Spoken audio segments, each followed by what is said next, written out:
Survivor, we bring you the best guests in all of true crime. Don't forget to subscribe and smash that like button. Here's your host, Emmy Award-winning broadcaster, Joel Waldman. How much time will Sean Diddy Combs serve? That is the question after a pretty shocking split verdict came in earlier in the day. Earlier today, we did find out that Sean Diddy Combs has been acquitted on the two most serious charges, the RICO racketeering conspiracy charge and the sex trafficking charge. Acquitted on those two, but found guilty on the transportation to engage in prostitution. I was looking for the phrasing exactly. Under the federal Mann Act, which Tim Jansen had explained to us earlier. So he is guilty on the transportation to engage in prostitution under the federal Mann Act. Why are we back on STS? Because we love being here. But the other reason is there is a bail hearing that is set to start and may have even started already. The problem is there's no cameras, so I'm relying on good old X, to get the information live on this. But while we're waiting to do that, we are joined by John Day, former prosecutor and criminal defense attorney in Santa Fe, and the famed Tallahassee criminal defense attorney, letter R and OUR, Timothy Jansen, who is coming to us from an undisclosed location somewhere in Massachusetts, somewhere near the ocean. And Tim Jansen, walk us through a bail hearing. How long does this thing last? And what kind of arguments are made? I know that there were some letters already sent into the judge, basically from each side saying, you know, the government keep this guy in for 20 years. The defense saying, let him walk free. Well, the judge has to make a determination if he's a danger to the community or if he's a risk of flight. The risk of flight probably goes down a little bit because there's no minimum mandatory 15-year sentence, which the sex trafficking would have given him, and the RICO would certainly have given him some minimum mandatories. But he's facing 10 years in prison on each count, 2 counts, so he could face up to 20 years. And I think the prosecution is basically going to say, Judge, you saw the trial, you saw the violence, you saw the allegations, and even though the jury found him not guilty on those charges, he's a dangerous, violent person who is now looking at least 10, 20 years in prison. And we believe he's violent. We fear retribution to our witnesses, and we're afraid he's going to flee the jurisdiction. So we ask you to keep him in jail. That's their argument. Yeah. By the way, one of the really prolific tweeters from inside the federal courthouse, and there's only a handful of media allowed to do this to begin with. Not everyone can bring in electronics, only a select few, but shout out to Inner City Press.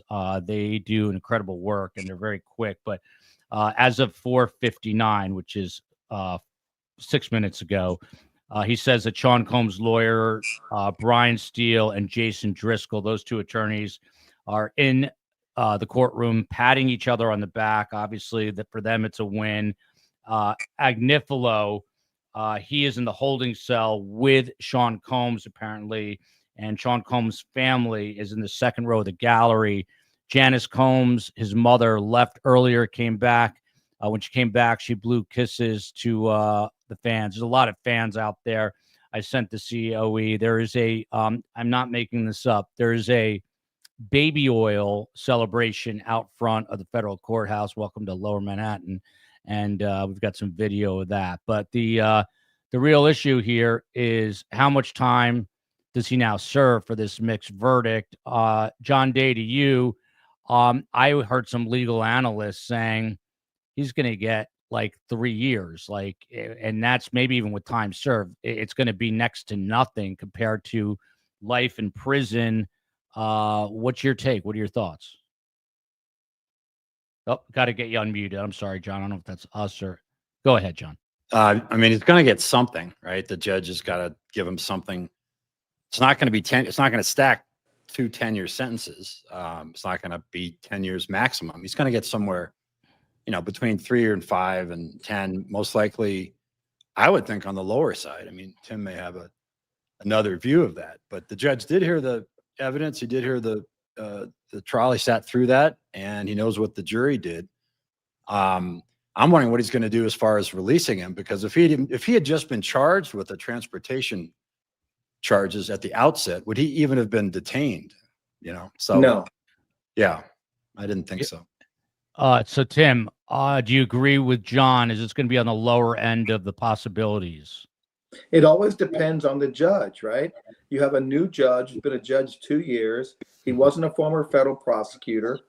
If the lawyers in the courtroom are high-fiving at this point, that means they might have been told they're just going over conditions of release, and that maybe Mark is in the holding cell with them. It's a big win for him to get out, right? But I think he's going to get the guideline score. The last I recall a defendant getting this charge, I think it was like 34 months guidelines. And he's got no prior record, so his guidelines should be low. And it gives the judge a wide variation of what he can sentence him to. Yeah. John Day, one of the questions I didn't get to earlier, and again, we're waiting on a bail hearing to basically see how much time Sean Diddy Combs, if he's going to get bail here. I guess I'm saying it wrong, John. We're not gonna get sentencing today, but we're going to find out essentially if he's walking or not out the court. Is that right, John? Yeah. This is just going to be that you get released from custody. What are the conditions? His passport's already been turned over. Government's going to argue the unlimited assets he has as far as potential flight risk. But, is there anybody who's more recognizable right now? So I would think it's very likely the judge is going to say, all right, it's very severe conditions of release. Don't threaten anybody in this case, but you're going to go home tonight. Yeah, and we're going to get to some of the arguments made by both lawyers in the form of letters to the judge. But Tim Jansen, I think it's Hawaii, but I might be incorrect because I'm in a little bit of delirium after all this breaking news. But earlier, I think Agnifilo or Brian Steele, one of his two attorneys, said, look, he's not a risk of flight. His plane is in Hawaii. Well, Tim, can he have that plane, if he's out, flown back pretty quickly to the New York area and just hop on that and take off to Vietnam like Don Adelson? Yeah, it's not a real observation by Mark. If he has his own plane, he has access to other people's planes. He certainly wouldn't get on his plane and try to leave the country. Marshals be watching him. He'd probably more likely be on someone else's plane if he was going to leave. So it's going to be interesting to see what the judge does. Usually when defendants get convicted in federal court after a trial, they normally go into custody. That's the normal procedure. And sometimes if you're looking at 10 to life, there's a rebuttable presumption you should be detained. But after conviction, normally the judges will remand you to custody because you're not an innocent person now. And you have more reason to flee once you're convicted and looking at possible prison. Yeah. And John, this is what I was going to ask you. Someone had asked this earlier. What about all these illegal weapons? So they were, I believe they were AR-15 style rifles, and the serial numbers were etched off. Now, I don't understand how that's not a crime in and of itself, but what is moving forward because of the drugs that were involved, the guns that were involved, is part of his, let's say he's released. I mean, when he is eventually released on probation or whatever it is he not going to be allowed to have a convicted felon can have firearms, correct? But what about other things? Like, will he be allowed to consume alcohol, those sorts of things? Yeah, generally not. I mean, and those factors are going to be things that the government's going to argue, that the judge will take into consideration about, by the way, there was a whole armory of firearms surrounding this guy. And if the judge does consider letting him out, but no, he can't be around firearms. He can't be around anything illegal. Very strict. If he does ever get out, of custody at that point, after the sentence, monitored very closely. But even now, I mean, Tim's right. Generally, the presumption is if you're convicted, you're going to go back into custody. I mean, who knows at this point? But I think the idea that he could flee on someone's plane.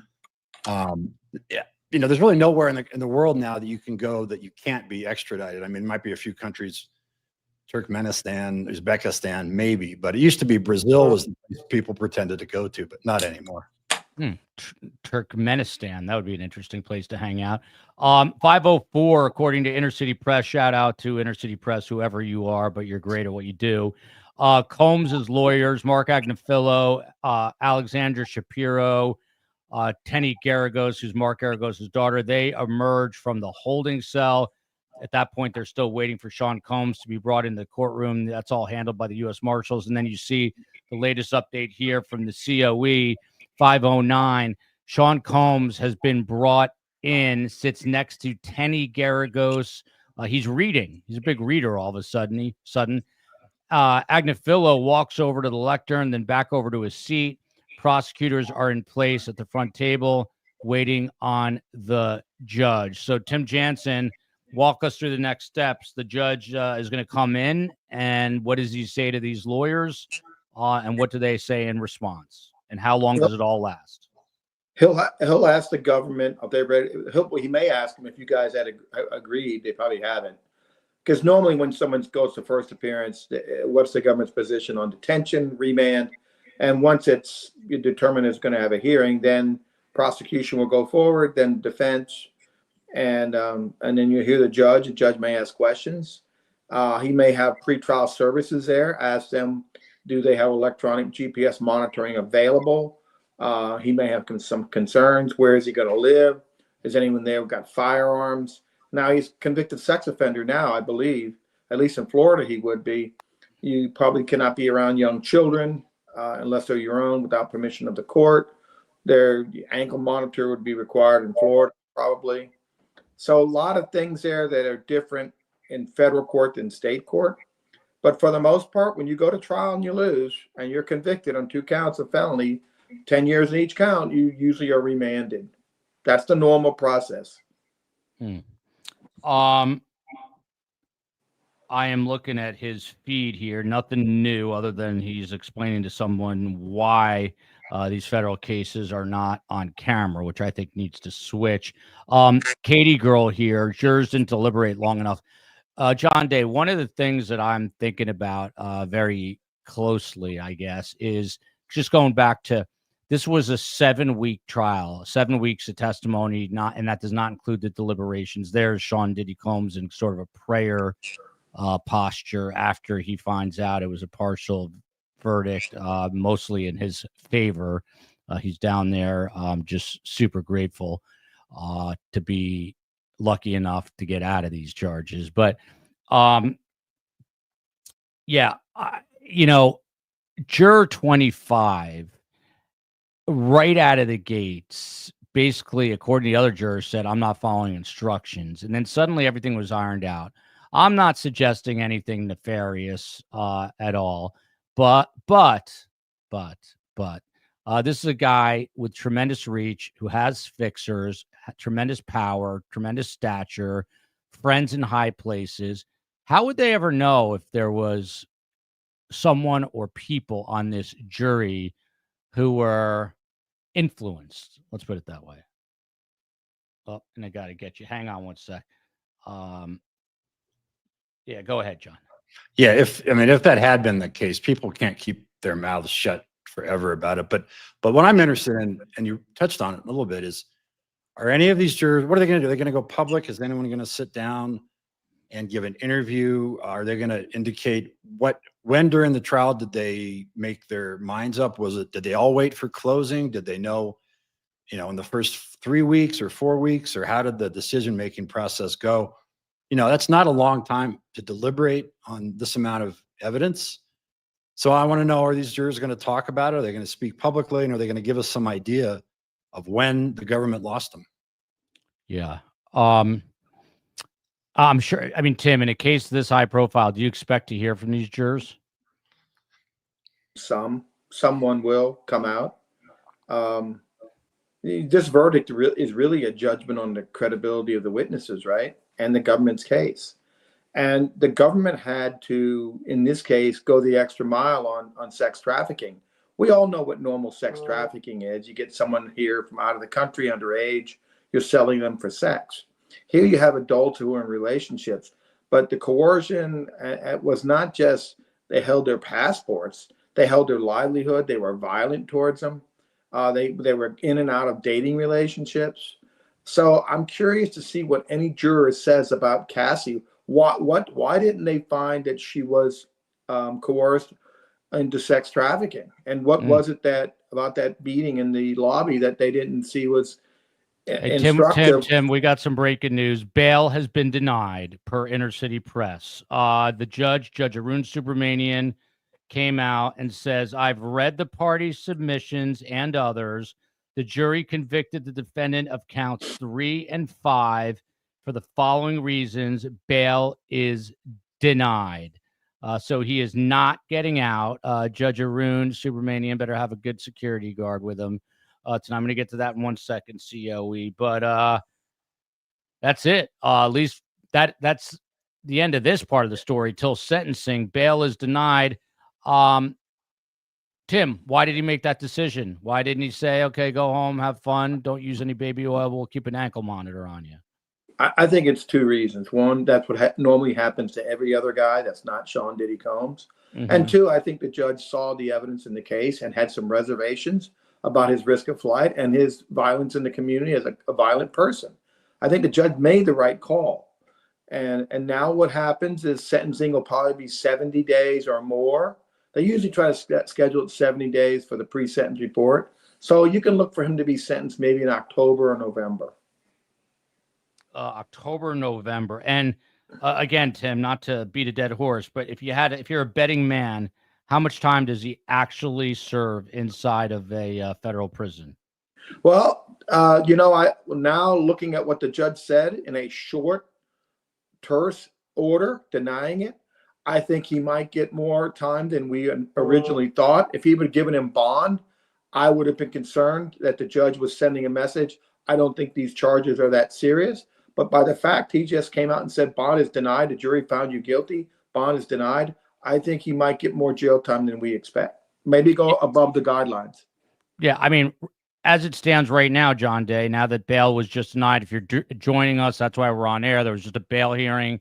Judge Arun Subramanian denying bail to Sean Diddy Combs. So he's going to remain behind bars. I mean, John, is it safe to say that he is now going to be behind bars until whatever his sentence is and whenever that ends? Well, yeah, he's going to stay there, and then he'll come before the judge, as Tim says, 70 days or so, roughly. And but you know what he knows? He's going to sleep tonight knowing he's not doing life, and most likely he's even if it is more time than maybe some of us originally thought, it's still going to be, he'll eventually go home, which is a thing he didn't know this morning when he got in there. So I wouldn't imagine that he's got to be a little bit happier now. And the prosecution is going to be trying to figure out, do we have they ought to put a black box like they have in airplanes on prosecutions like this, so you can take it apart and figure out what they did wrong when this thing crashed.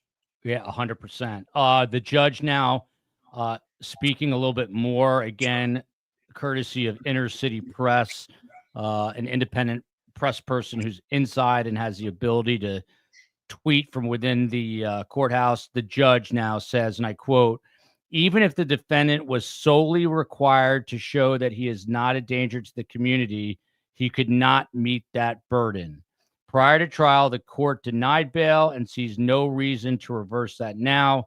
The defense conceded the defendant's violence. So, Tim, at one point they said, look, and by the way, this is a statement from Cassie Ventura's attorney, Doug Wigdor, who's one of the best lawyers in New York.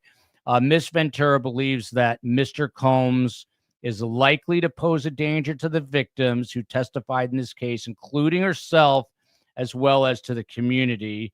So there you have it. But bail is denied, and the judge is saying, you guys even admitted that he's violent. At one point in this case, Tim, they said in the closings, Mark Agnafilo said, we'll give you the domestic violence. He did beat Cassie. You saw it on video.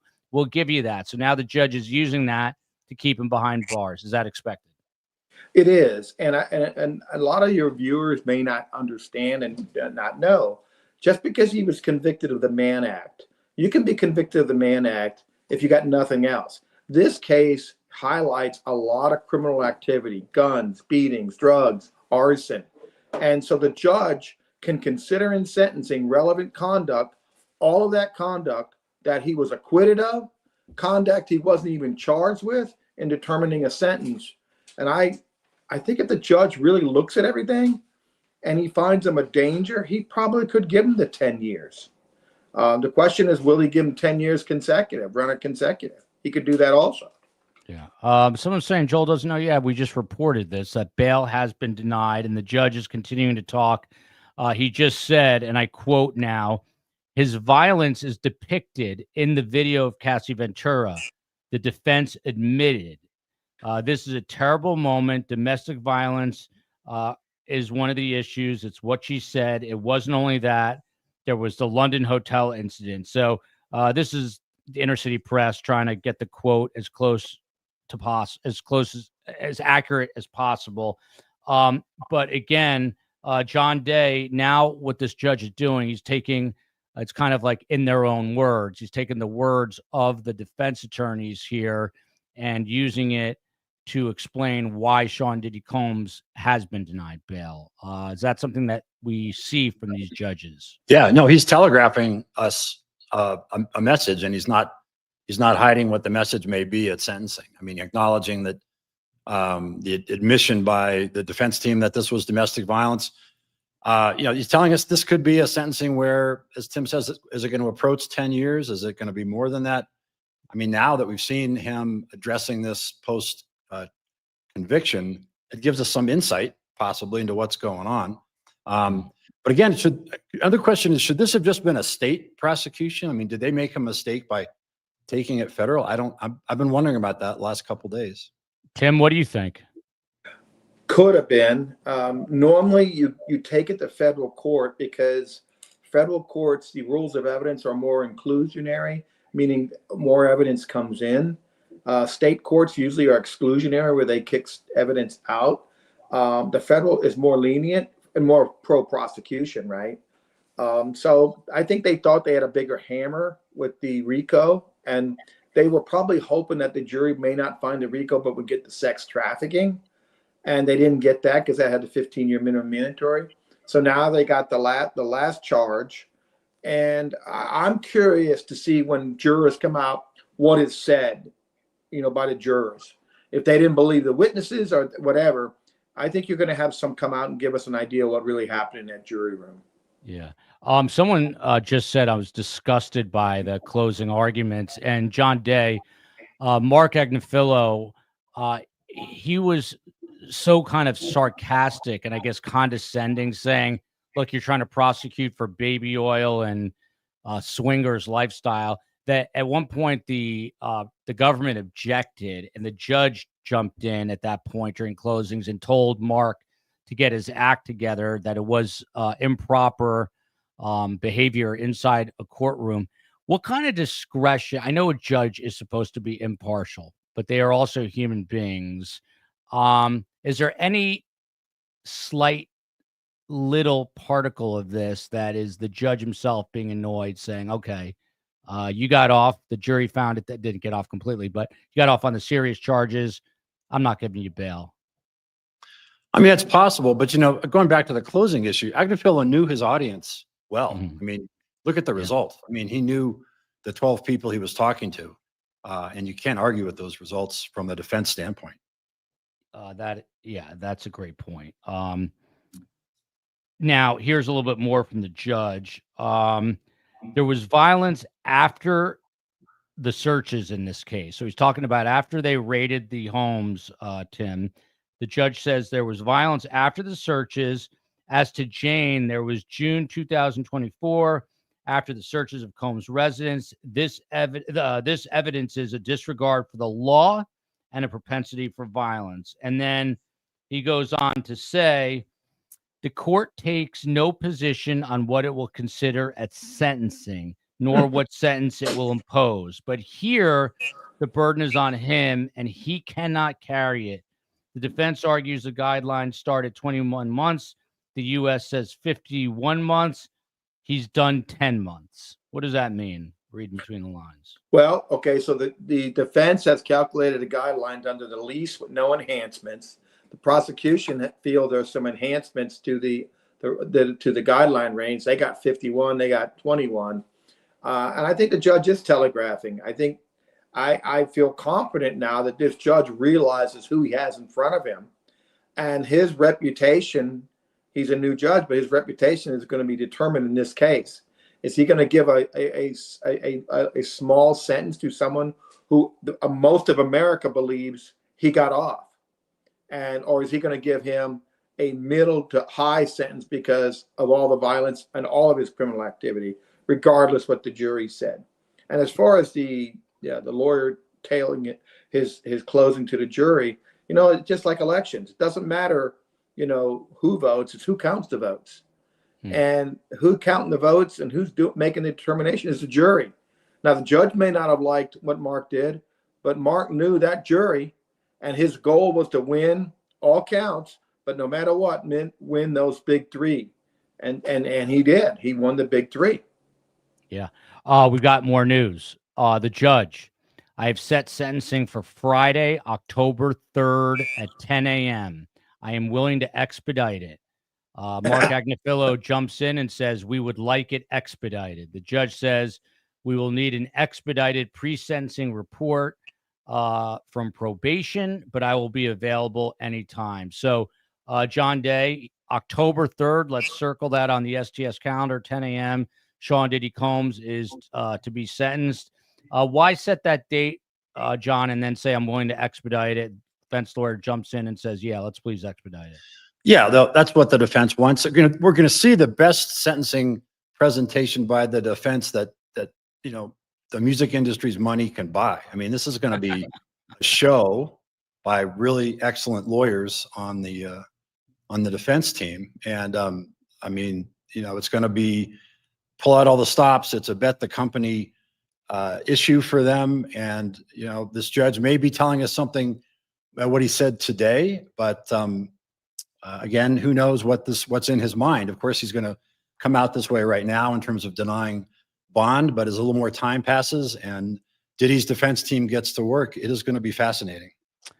In typical Joel fashion, I had a little bit of a break, and actually, I had a trip planned to Boise, but I'm going to go out for the sentencing. The minute I booked that, I rebooked according to the new dates. Literally, the minute I got off the phone with Delta, I got notice that now Stephon Stern's trial starts smack in the middle of that week. So for those who know the Stephon Stern story, let me know. Do I stay here and cover Stephon Stern's? Do I go for Brian Kohberger's sentencing? Email me. Email us, survivingthesurvivor@gmail.com. We're one big happy family. I always say best guest, but a better community. Let me know Stephon Stern's or go out for Kohberger's sentencing. I can't be in two places at one time, even though that would be fun. The judge just said in this case, there is a great divide on the sentencing guideline. This is what the judge is saying, Tim Jansen. I see that Ms. Comey has her statute book open. AUSA Comey then says, the rule required the preparation of a report absent a reasoned waiver. Probation may be able to expedite. The judge says, update me by July 8th at noon. What does this mean?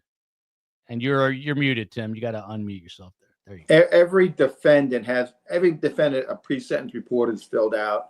They normally need time to get their medical, their education records, their financial records. This case is going to be crazy with financial records. They're going to make him do a full financial disclosure as part of the pre-sentence report.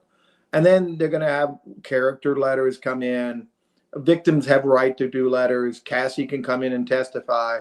I imagine this trial will take the sentencing will take the whole day. And so expediting it, you're not really expediting it too much. I mean, you might say 30 days, but I don't see the sentencing before, we're in July. I don't see it before September. Yeah. Well, the date I think is October. The official date right now, October 3rd. But you heard Sean Diddy Combs, defense attorney, already saying let's expedite it. So, Tim, Joe, the other thing that they do when they do the pre-sentence report, both sides have the ability to file objections. Okay, they got a certain amount of time to go over the report with their clients, file objections. Then the pre-sentence report person has to see if they can fix those objections, or do they leave it to the judge to depend. It sounds like there's some enhancements here that the government are going to ask for. I'm sure that Mark is going to object to them. So the court's going to have to make those determinations. So you need to get a base. So the base offense guidelines, that's where the judge will start. Both parties, or he has to make rulings. Then you go up to the maximum of 10. A little more from the judge here. He says, we're going to hold a hearing on the afternoon of July 8th, which is next week. And then Mark Agnifilo says, Your Honor has a lot of information from presiding over the trial. We want the sentencing as soon as possible, and says, other Mann Act cases, there's nothing remotely similar to this. So, Tim, back to you on this. This is Mark Agnifilo saying this. What is he trying to, what's the point he's trying to drive home here? Mark's trying to say this is a little lightweight case. It's a Mann Act, Judge. You don't need to go through all these machinations. That's all we want you to sentence him to. And that is not what the government's going to say. Judge, you can look at all the other conduct he's done during this time frame, and you can consider that. And Mark knows relevant conduct kills defendants, kills them. And the judges use that most times. Acquitted conduct or conduct that's not even charged, the court uses to go above the guidelines. Yeah, this is very interesting. The sentencing, John, to you, when the sentencing, I know, Agnifilo, I know. John Day, when we actually get to sentencing, just sort of paint the picture of how it plays out. I mean, the judge is obviously going to gavel court into session, and then do the defense and the government take turns, just like in a little mini trial here, where they get up and they rebut each other? How does it work? Well, basically, yeah, they got the pre-sentence report. Tim has outlined the process there and the procedure. It's a mini trial. Government goes first. Defense has their turn. You know what I'm interested in here is the makeup of the prosecution team. I wonder how they're going to play out in the sentencing. But you know, there's been discussion today about the prosecutors who were going after Diddy in a New York courtroom, an all-female prosecution team with the New York jury. Did that play a part? Was that an issue for these jurors? I mean, does that even come up? But the concept of Diddy on trial with a prosecution team that's all female, and I think some commentators have been calling it, putting names to that, which I'm not going to do. But I mean, the idea that there's Diddy, a New York jury which is diverse, and a prosecution team which was all one gender, does that play into it? Is that going to come up in sentencing? Is the defense going to try to subtly address that somehow, subconsciously, whatever? But sentencing is going to be quite a performance. The government's going to be doing its best, but I can't wait to see what Diddy's team can put together. Yeah, Tim just, I think, dropped off because of a Wi-Fi connection.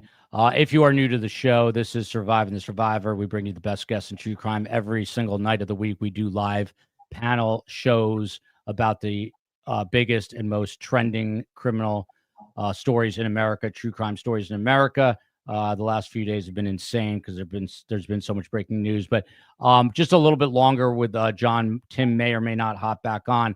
Let's take a look. These are some of the letters prior to the bail hearing that were sent in. If I can pull this one up.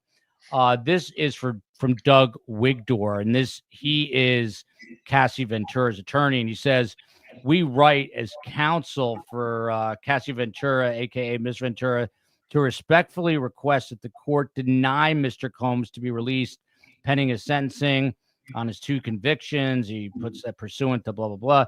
Detention is mandatory post-conviction on those charges. And Miss Ventura believes that Mr. Combs is likely to pose a danger to the victims who testified in this case. That was the statement that was up there. I'm going to come back to this one, COE, in a second. But John, I mean, it is chilling that you've got witnesses who are afraid. And we had a witness on today, Sheree Hayes, the Punisher, one of the escorts. He said he's actually kind of glad the verdict came down the way it did because he feels in less danger. Is that concerning that these witnesses are feeling this way?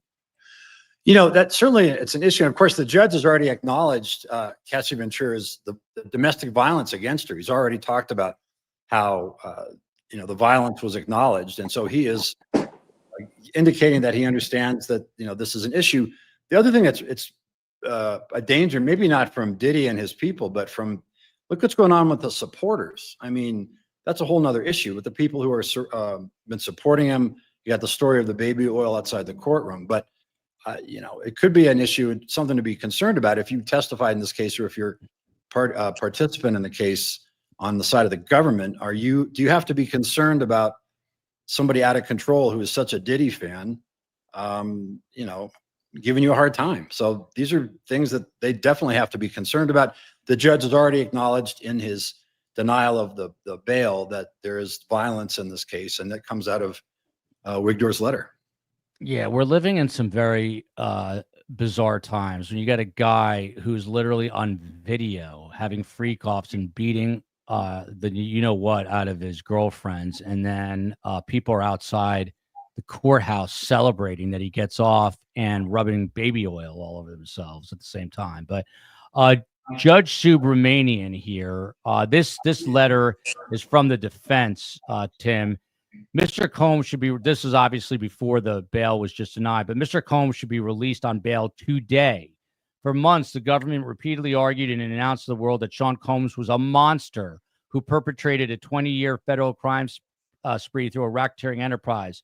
It devoted enormous resources to this prosecution. Then, after almost a year in detention, Mr. Combs finally got his day in court, and the government's allegations were tested before a jury of his peers. That jury heard the government's evidence, including testimony from his former girlfriends. By its verdict, the jury resoundingly rejected the government's depiction of Mr. Combs. The jury found him not guilty of racketeering conspiracy, not guilty of sex trafficking. It convicted him only on 2 prostitution counts, which were related to the transportation of adults, and that is italicized, adults whom the jury clearly found were consensual participants in the sexual activity. These offenses are of far less serious nature. On and on it goes. This is Mark Agnifilo, Tim, making a very passionate argument. You got to let our man go. We know the result already. Bail was denied. But what do you make of this letter? It's, again, it's passionate and obviously advocating for the client. I think it's well thought out, and I think that's his position. I think the judge rebuked him immediately. And I think that Mark is doing what he gets paid for. But I don't think the court is going to agree with his description of the convictions, that this was just adults being transported for sexual activity and they were consensual across state lines. That's not what the judge is going to sentence Mr. Combs to. He's going to consider all of this conduct when he determines and he said he's a violent person. Yeah. And nothing changed since when he got arrested. And earlier I heard the prosecution say originally that he continued committing crimes while in custody. So that's going to be interesting to see what he did while he was in custody, that they say he continued to commit crimes. And I guess that was attacking Jane, the witness. Mark Agnifilo. He's still talking in that courtroom. He says, I don't follow this, but John Day, you might. He says, then there was the Emperor's Club case of the former governor of New York. We understand this is moving quickly. The issue for us is we'd had more time. We could have shown extraordinary circumstances. I think he might be talking about Elliot Spitzer getting caught up in a prostitution ring. What's you're shaking your head. You know more. He's trying to equate it with Spitzer walking on this thing, and it's he's doing what he has to do, but the judge is not buying any of that. Yeah. I mean, Tim, this is pretty amazing that Mark is sort of side. Now, I'm not saying his last name, so I don't say it incorrectly, but that the Mark is essentially almost citing case law in New York off the top of his head. That's how long he's been there. That's what you pay this guy for, I guess. Wait a minute. He's got a brilliant legal team. He's got people that are doing each issue for him. Mark's not doing all this research. Mark is doing what he has to do. He's speaking to the judge, but these other lawyers are feeding him the cases, telling him to make this, argue this point, argue that point. I don't think Mark kind of is that involved with those kind of cases. but he's making the arguments he has to make, and that's what he's getting paid for. But that just doesn't happen in federal court. Federal judges don't buy arguments that are being sold in state courts, and that happens. And Mark knows but he's still fighting.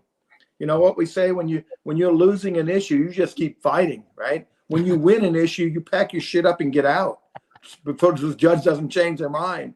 And I had to teach a young associate that a couple of weeks ago, and the other side he goes, "What are you doing?" I said, "Get the shit out of here. We won. Let's go."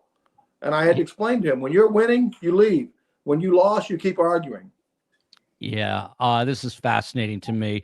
We're going to wrap in a little bit because we're now, by the way, we had Catherine Ramsland. She was booked at 7 o'clock, but her attorney stepped in, her own attorney, and said, "You can't talk to the media anymore," because some media outlet took her words and twisted them. So it's going to just be myself and Ann Burgess. We were going to team her up, but Ann is a literal living legend. We're going to talk a little bit about Brian Koberger at 7 o'clock, and then we're going to wrap up probably one of the longest days that I can recall in a long time. But we appreciate you all being here and hanging out with us. The COE and I on Sunday night were literally saying we got to just kind of like step off the gas a little bit. And then that story broke with the Idaho firefighters. And since then we've been going nonstop. So such is life. But John, someone kind of posed the question in chat. Sean Combs isn't done yet. They're going to find other charges on him. Do you agree with that? Are they going to find something else to charge him with? I mean, they haven't, I suppose it's a possibility, but nothing else has come up. Of course, we had the testimony. He hasn't been charged with anything. We haven't heard that the government is coming forward with anything. Is it a possibility? Yeah, of course it is. But I think I'd be surprised at this point, unless there's some new sort of breakthrough or something that hadn't come up before. Tim may have a different view, but at this point, I think the government kind of had its shot. If you think you had a hard time getting witnesses before, you're going to have a really hard time getting witnesses now. Yeah. So a little more coming out of this bail hearing is apparently still going on. By the way, I bet you John Day does not know that we got Thule Pool in our chat from the Kingdom of Lesotho, which is a landlocked country and surrounded by South Africa. So I think we might be the only podcast, unless Thule's watching all the other law tubers, in which case I'll be really upset, but I don't know. So anyway, back to the bail hearing. The judge says, Tim Jansen says, Mr. Combs tried to get into a batterers program in New York, and the jury never heard that. Then he got arrested. All these months later, here we are. The same drive to meet the head on, like the self-respecting businessman he is. Some of these quotes are incomplete, but what is the judge saying there about this batterers program? Basically saying he's a violent guy. Right. And a good lawyer will know what's bad and try to clean up your patient, your client, make him look better than he is. And that's your job. And the judge, obviously, I'm pretty impressed with this judge. He had a lot of pressure on him when the minor, I say minor, they're still felonies and up to 10 years. He didn't bow down to Diddy and the fancy lawyers. Yeah, a little bit more. Just before he said this thing about the batters, right before that, the judge said, "You concede violence in your closing. Whether that's relevant to sentencing is not for today, but it can be considered on a bail application." Agnifilo responds, in June 2024, there's an argument that Mr. Combs was defending himself. I'm not exactly sure what that means. John, your take? I don't, but the video we saw, I didn't see a lot of self-defense in that hotel video. So yeah, not a lot at all. So this is still happening. Tim, I'm going to end with how I started. What went wrong? Was it just was he overcharged? Was it poorly prosecuted? Is it a combination? What do you think went wrong? Could be a combination. You have a very affluent defendant with very good lawyers. You have some witnesses that have a lot of problems, their relationship and up and down, drugs and consensual sex, non-consensual. And you have jurors in society these days. They don't think twice about, evidently, I want to hear from a woman on that jury that saw that video in the hotel, and she felt that he was not beating her, that was not coercive against Cassie. And because that's unbelievable. Yeah. John Day, Mark, I guess likes to talk. He's still going. He says, and I quote, Sean Combs has been a model prisoner. There have been no issues. He's going to have next chapters of his life. When you're charged with racketeering, you have dark talks. When I was reading the Mia message for his birthday, I had a hard time doing it. So he's trying to appeal, I guess, to the judge's emotions here, saying, look, this guy wasn't convicted on the most serious charges. He lives to see another day. Take it easy on this guy. But why would the judge have any, I don't know, reason or inclination to listen to that? Just going back to what Tim said, when you're on the losing end, you might as well just keep talking, right? That's for sure. Tim Jansen, a little bit more, then I promise we're going to wrap it up in a few. His children, this is Mark again, to the judge. Tim, he says his children are here. His two daughters, they are in the middle of the second row. They no longer have a living mother. That's Kim Porter, whose son, by the way, think may have died under some suspicious circumstances. Anyway, he says his two daughters, they're in the middle of the second row. They no longer have a living mother. Here, the user of prostitution services has been convicted under the Mann Act. He was acquitted of violence for sex trafficking. So does he need to stop talking, I guess? I don't know. He's appealing, obviously, with the families here. The family supports him. The family's been here the whole time. Well, he's fighting for his client. I remember being in federal court, Judge Stafford. I was doing my closing, and Judge Stafford interrupted me and said, Mr. Jansen, we each have our roles. My job is to listen to you. Your job's to talk. I want you to know I'm done with my role. So I immediately finished my talking. The judge should basically say this hearing is over. We'll see you at sentencing or the next July hearing. When he says that to you, what is your response? I realized I was falling on deaf ears, and it was time to stop. Yeah, I wish there was video of that, Tim. That maybe there is. No, it was painful. Yeah. So a final question for you, John Day. Maureen Comey kind of led the charge here. Again, she's the daughter of former FBI Director Jim Comey.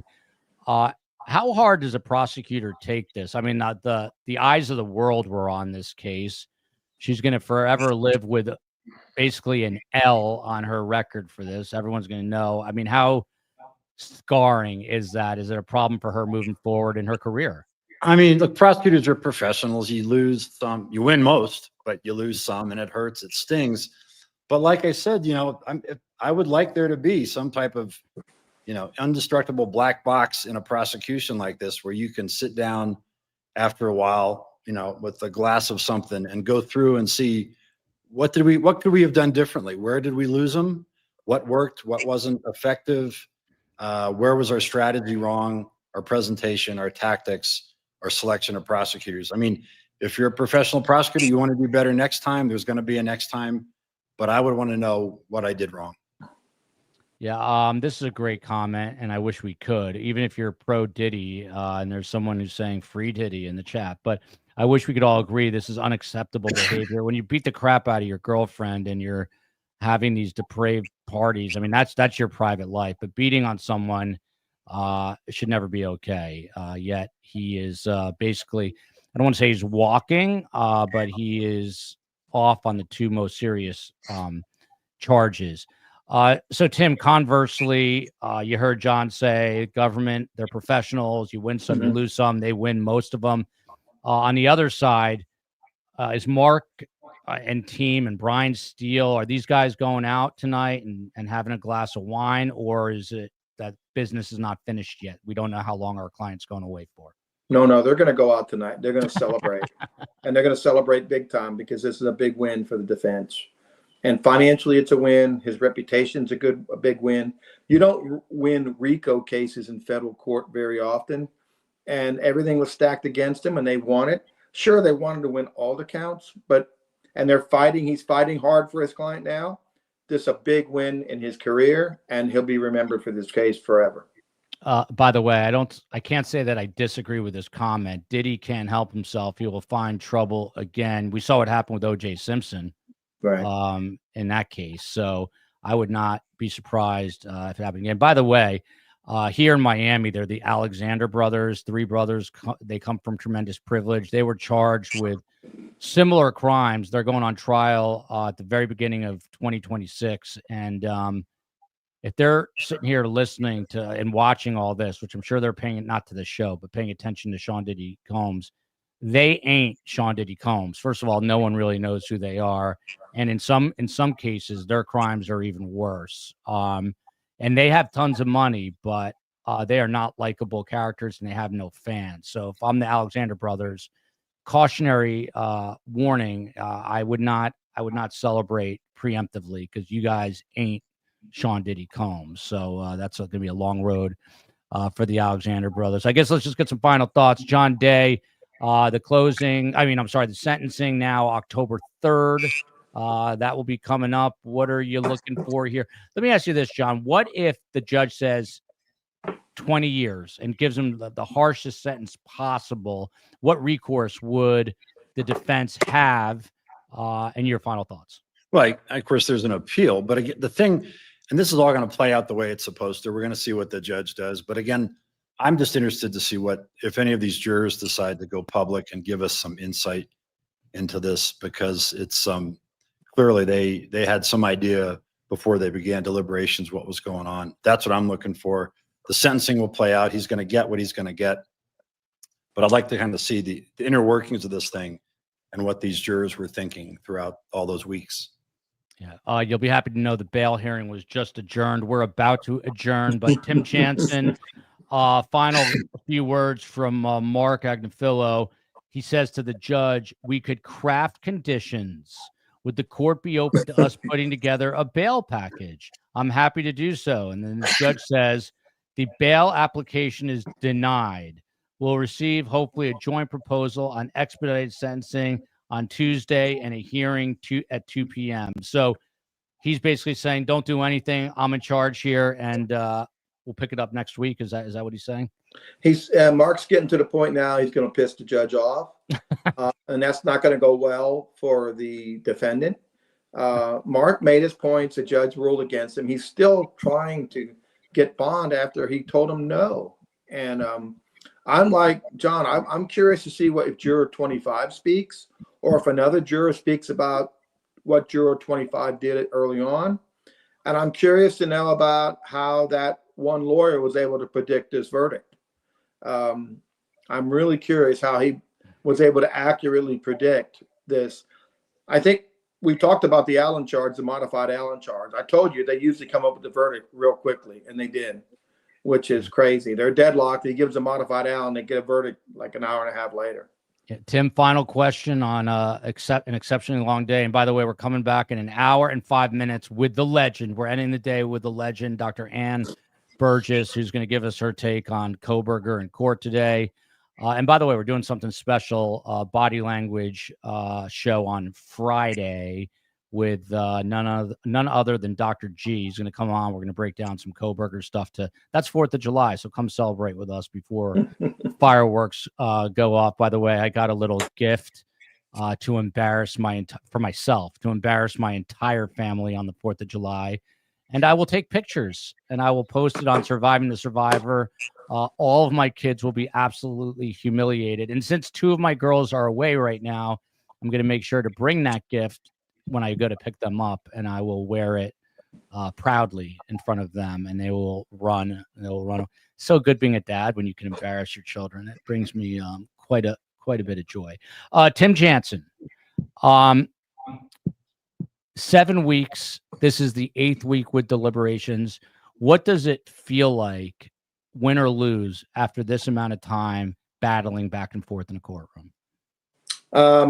There's a lot of pressure on lawyers, and it takes a toll on you every day, because every minute you have to make a decision, objections, you're controlling this, doing that. It's very stressful. It's a high stress job. And Mark has a lot of responsibility. It's high profile. Sure, he's making good money, but he knows he's got a defendant. He's got family. Everybody's second guessing him. He's got a team of lawyers. They're all probably second guessing some decisions. And it's not easy. People on the show, I can just sit here. This is what I would do. It's not as easy as you think. It's like watching Tiger Woods hit that golf ball. Sure, he can hit it, and I can see how he hits it, but I sure as hell can't do it when I stand on a tee box. So it's a lot more difficult than people think.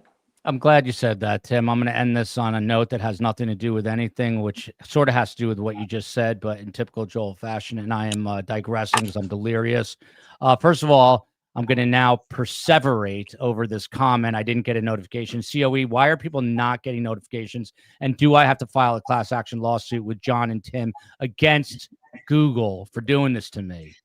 YouTube, get your act together. The other thing, Tim and John, I took my son yesterday to see Real Madrid. Please sign up for notifications. Real Madrid was here in Miami playing Juventus, the two of the best club soccer teams in the world. I never played soccer, never followed soccer, but it is a beautiful sport that I'm now getting into. And we were watching the goalkeepers warm up, and they were drop kicking the soccer ball from one goal down that field to the next goal. I mean, I couldn't believe my eyes. But the moral of the story, Tim, you might be wondering what the hell is this guy saying, is I told my son the stadium is full. I did tell him that we have 2.5 times the amount of subscribers of the people in the stadium. But the stadium is full, Tim. Everyone's there. The lights are on, all the glory and the fun and the excitement. But these guys, they've been doing this since they're 5-6 years old. They're doing it at night when the lights are out. Same thing with attorneys. They're practicing their openings. They're practicing their closings.